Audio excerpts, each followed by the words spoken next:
Hello दोस्तों, एक बार फिर से स्वागत है आप सभी का डेली फोकस न्यूज़ में। और भोजपुरी से हम एक और बड़ी खबर आप सभी के लिए लेकर आए हैं। ये थोड़ी सैड न्यूज़ है, लेकिन आप लोगों को जानना बहुत ज़रूरी है। जी हाँ, भोजपुरी के superstar Dinesh Lal Yadav corona positive हुए हैं। ऐसा अंदाज़ा लगाया जा सकता है क्योंकि उन्होंने अपने इंस्टा अकाउंट पर एक फ़ोटो शेयर किया है और उसमें उनका कोरोना टेस्ट हो रहा है।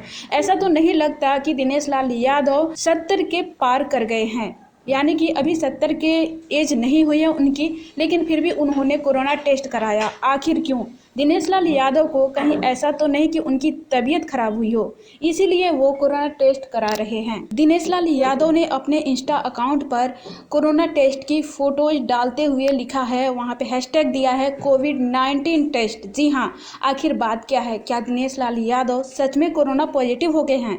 अगर ऐसा है तो वो जल्द ही ठीक हो जाए, ऐसी आप लोग शुभकामनाएं दीजिए। दिनेश लाल यादव के फैंस उनके पोस्ट पर बहुत सारे कमेंट कर रहे हैं और उनकी जल्दी ठीक हो जाने की कामना कर रहे हैं। तो कैसी लगी आप सबको ये न्यूज़? अगर अच्छी लगी हो तो चैनल को भी सब्सक्राइब कर लीजिए, क्योंकि भोजपुरी की हर एक खबर आपको सबसे पहले यहाँ पर मिलेगी।